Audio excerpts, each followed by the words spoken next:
ಜಾತಿ ಜನಗಣತಿ ವರದಿಗೆ ಇವತ್ತೇ ಕ್ಲೈಮ್ಯಾಕ್ಸ್.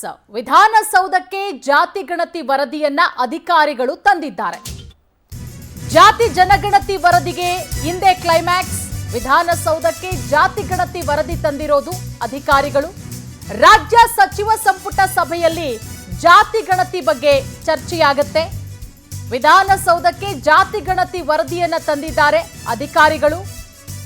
ಇವತ್ತೇ ಕ್ಲೈಮ್ಯಾಕ್ಸ್. ನೋಡಿ, ಒಂದಷ್ಟು ವಿರೋಧಗಳು ಕೂಡ ವ್ಯಕ್ತವಾಗಿದೆ. ವರದಿಯನ್ನ ಮಂಡಿಸಿ ಜಾರಿ ಸಂಬಂಧ ಚರ್ಚೆ ಕೂಡ ಆಗುತ್ತೆ.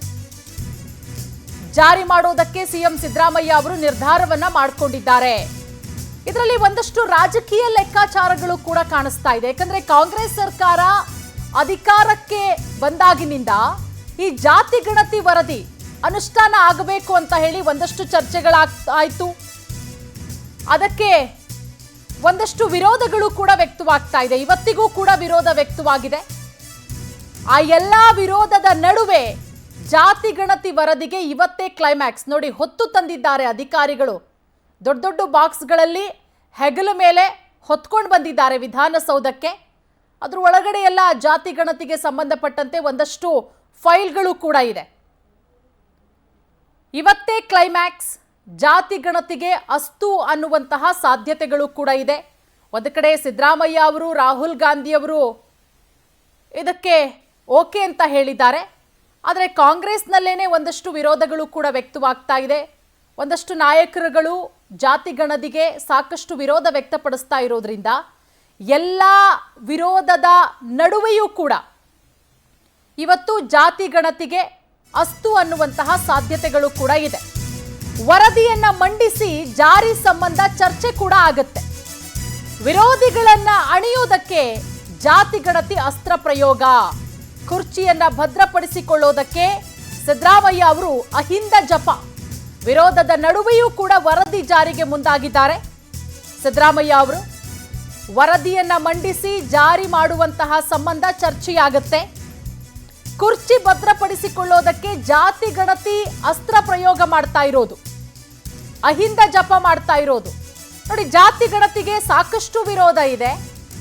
ಆ ಎಲ್ಲ ವಿರೋಧದ ನಡುವೆಯೇ ವರದಿಯನ್ನ ಮಂಡಿಸಿ ಜಾರಿ ಮಾಡೋದಕ್ಕೆ ನಿರ್ಧಾರ ಮಾಡಿಕೊಂಡಿರೋದು. ನೋಡಿ, ಸಿದ್ದರಾಮಯ್ಯ ಅವರಿಗೆ ಒಂದಷ್ಟು ಜನ ಇಲ್ಲ ಜಾತಿ ಗಣತಿ ಬೇಡ ಅಂತ ಹೇಳಿ ಈಗ ಆಲ್ರೆಡಿ ಪತ್ರ ಕೂಡ ಬರೆದಿದ್ದಾರೆ. ಅದೆಲ್ಲದರ ನಡುವೆ ಒಂದಷ್ಟು ವಿರೋಧ ಇದೆ. ಸ್ವಪಕ್ಷದ ನಾಯಕರೇ ಜಾತಿ ಗಣತಿಗೆ ಸಾಕಷ್ಟು ವಿರೋಧವನ್ನು ವ್ಯಕ್ತಪಡಿಸಿದ್ದಾರೆ. ಅದೆಲ್ಲದರ ನಡುವೆ ಜಾತಿ ಗಣತಿ ವರದಿಯನ್ನ ಜಾರಿ ಮಾಡೋದಕ್ಕೆ ಸಿದ್ದರಾಮಯ್ಯ ಅವರು ಮುಂದಾಗಿರೋದು ಒಂದಷ್ಟು ರಾಜಕೀಯ ಲೆಕ್ಕಾಚಾರಗಳಿಗೂ ಕೂಡ ಇದು ಕಾರಣ ಆಗಿದೆ. ಇಲ್ಲಿ ತಮ್ಮ ಸ್ಥಾನವನ್ನ ಭದ್ರ ಮಾಡಿಕೊಳ್ಳೋದಕ್ಕೆ ಸಿದ್ದರಾಮಯ್ಯ ಅವರು ಮುಂದಾಗ್ತಾ ಇದ್ದಾರೆ. ಇಡೀ ಅಹಿಂದ ಸಮುದಾಯ ಸಿಎಂ ಸಿದ್ದರಾಮಯ್ಯ ಅವರ ಬೆನ್ನಿಗೆ ನಿಲ್ಲೋದಕ್ಕೆ ಮುಂದಾಗಿರೋದು. ಏನು ಒಂದಷ್ಟು ರಾಜ್ಯ ರಾಜಕೀಯದಲ್ಲಿ ಪವರ್ ಶೇರಿಂಗ್ ವಿಚಾರ ದೊಡ್ಡ ಮಟ್ಟದಲ್ಲಿ ಸದ್ದು ಮಾಡ್ತಾ ಇದೆ. ಈ ಜಾತಿ ಗಣತಿಯ ಮುಖಾಂತರ ಆ ಎಲ್ಲಾ ವಿಚಾರಕ್ಕೂ ಕೂಡ ಬ್ರೇಕ್ ಹಾಕುವಂತ ತಂತ್ರಕ್ಕೆ ಸಿದ್ದರಾಮಯ್ಯ ಅವರು ಮುಂದಾಗ್ತಾ ಇದ್ದಾರೆ. ಒಂದೇ ಕಲ್ಲಲ್ಲಿ ಎರಡು ಹಕ್ಕಿ ಹೊಡೆಯೋದಕ್ಕೆ ಸಿದ್ದರಾಮಯ್ಯ ಅವರು ಮುಂದಾಗಿರೋದು. ದೃಶ್ಯಾವಳಿಗಳಲ್ಲಿ ಗಮನಿಸಬಹುದು. ಎರಡು ದೊಡ್ಡ ದೊಡ್ಡ ಬಾಕ್ಸ್ಗಳನ್ನ ಹೆಗಲ ಮೇಲೆ ಹೊತ್ತು ತಂದಿರೋದು ಅಧಿಕಾರಿಗಳು. ಜಾತಿ ಗಣತಿ ವರದಿಯ ಪ್ರತಿಗಳನ್ನ ಹೆಗಲ ಮೇಲೆ ಹೊತ್ತು ತಂದಿದ್ದಾರೆ ವಿಧಾನಸಭೆಗೆ. ಈ ಜಾತಿ ಗಣತಿ ವರದಿಯ ಬಗ್ಗೆ ಒಂದಷ್ಟು ಚರ್ಚೆಗಳಾಗತ್ತೆ. ಯಾಕಂದ್ರೆ ಈಗಾಗಲೇ ಸಾಕಷ್ಟು ಪರ ವಿರೋಧಗಳು ದೊಡ್ಡ ಮಟ್ಟದಲ್ಲಿ ನಡೀತಾ ಇದೆ. ಕಾಂಗ್ರೆಸ್ ಸರ್ಕಾರ ಅಧಿಕಾರಕ್ಕೆ ಬಂದಾದ ಮೇಲಂತೂ ಈ ಜಾತಿ ಗಣತಿ ವಿಚಾರಕ್ಕೆ ಸಂಬಂಧಪಟ್ಟಂತೆ ಸಾಕಷ್ಟು ಚರ್ಚೆಗಳಾಯಿತು. ಸಾಮಾಜಿಕ ಮತ್ತು ಶೈಕ್ಷಣಿಕ ಸಮೀಕ್ಷಾ ಜಾತಿ ವರದಿ 2025 ವರದಿಗೆ ಬಹುತೇಕ ಅನುಮೋದನೆ ದೊರೆಯುವಂತಹ ಸಾಧ್ಯತೆಗಳು ಕೂಡ ಇದೆ. ರಾಹುಲ್ ಗಾಂಧಿ ಅವರು, ಸಿದ್ದರಾಮಯ್ಯ ಅವರು ಓಕೆ ಅಂತ ಹೇಳಿದ್ರು ಕೂಡ ಸ್ವಪಕ್ಷದ ನಾಯಕರೇ ಒಂದಷ್ಟು ವಿರೋಧಗಳನ್ನು ವ್ಯಕ್ತಪಡಿಸಿದ್ದಾರೆ. ಆ ಎಲ್ಲ ವಿರೋಧದ ನಡುವೆಯೂ ಕೂಡ ಜಾತಿ ಗಣತಿ ಮಂಡನೆಗೆ ಸಿದ್ದರಾಮಯ್ಯ ಅವರು ಮುಂದಾಗಿರೋದು ರಾಜಕೀಯ ಚರ್ಚೆಗಳಿಗೂ ಕೂಡ ಒಂದಷ್ಟು ಕಾರಣ ಆಗಿದೆ. ರಾಜಕೀಯ ವಿಚಾರಗಳಿಗೂ ರಾಜಕೀಯ ದಾಳವಾಗಿ ಸಿದ್ದರಾಮಯ್ಯ ಅವರು ಬಳಸ್ಕೊಳ್ತಾ ಇದ್ದಾರಾ? ಕಾಂಗ್ರೆಸ್ ಸರ್ಕಾರ ಅಧಿಕಾರಕ್ಕೆ ಬಂದ ಮೇಲೆ ಈ ಜಾತಿ ಗಣತಿ ವರದಿಯ ಬಗ್ಗೆ ಸಾಕಷ್ಟು ಚರ್ಚೆಗಳಾಯಿತು. ಬಹುತೇಕ ಅನುಮೋದನೆ ಮಂಡನೆಯಾಗುವಂತಹ ಸಾಧ್ಯತೆಗಳು ಕೂಡ ಇದೆ. ಬಹುತೇಕ ವರದಿಗೆ ಅನುಮೋದನೆ ದೊರೆಯುವಂತಹ ಸಾಧ್ಯತೆಗಳು ಕೂಡ ಇದ್ದು ವರದಿಯಲ್ಲಿರುವಂತಹ ಒಂದಷ್ಟು ಅಂಶಗಳ ಬಗ್ಗೆ ಇವತ್ತು ವಿಧಾನಸಭೆಯಲ್ಲಿ ಚರ್ಚೆಯಾಗತ್ತೆ. ನೋಡಿ, 2 ದೊಡ್ಡ ದೊಡ್ಡ ಬಾಕ್ಸ್ಗಳನ್ನು ಎತ್ಕೊಂಡು ಅಧಿಕಾರಿಗಳು ವಿಧಾನಸಭೆಗೆ ಬಂದಿದ್ದಾರೆ. ಈ ವಿಚಾರದ ಬಗ್ಗೆ ಇವತ್ತು ವಿಧಾನಸಭೆಯಲ್ಲಿ ಚರ್ಚೆ ಆಗತ್ತೆ. ಒಂದು ಕಡೆ ಸಾಕಷ್ಟು ವಿರೋಧಗಳು ಕೂಡ ಇದೆ. ಯಾವುದೇ ಕಾರಣಕ್ಕೂ ಕೂಡ ಜಾತಿಗಣತಿ ವರದಿ ಮಂಡನೆ ಆಗಬಾರ್ದು ಅಂತ ಹೇಳಿ ವಿರೋಧದ ನಡುವೆಯೇ ಮಂಡನೆ ಆಗುವಂತಹ ಸಾಧ್ಯತೆ ಇದೆ.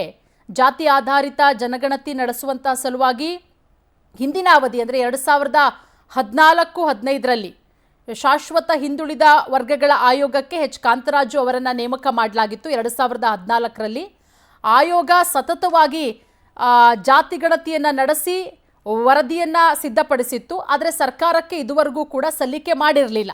ಅಂತಿಮವಾಗಿ ಕಳೆದ ವರ್ಷ ಪೂರ್ಣ ಪ್ರಮಾಣದ ವರದಿಯನ್ನು ಹಿಂದುಳಿದ ವರ್ಗಗಳ ಆಯೋಗದ ಅಧ್ಯಕ್ಷರಾಗಿದ್ದಂತಹ ಜಯಪ್ರಕಾಶ್ ಹೆಗಡೆ ಮೂಲಕ ಮುಖ್ಯಮಂತ್ರಿಗಳಿಗೆ ಸಲ್ಲಿಕೆ ಮಾಡಲಾಗಿತ್ತು.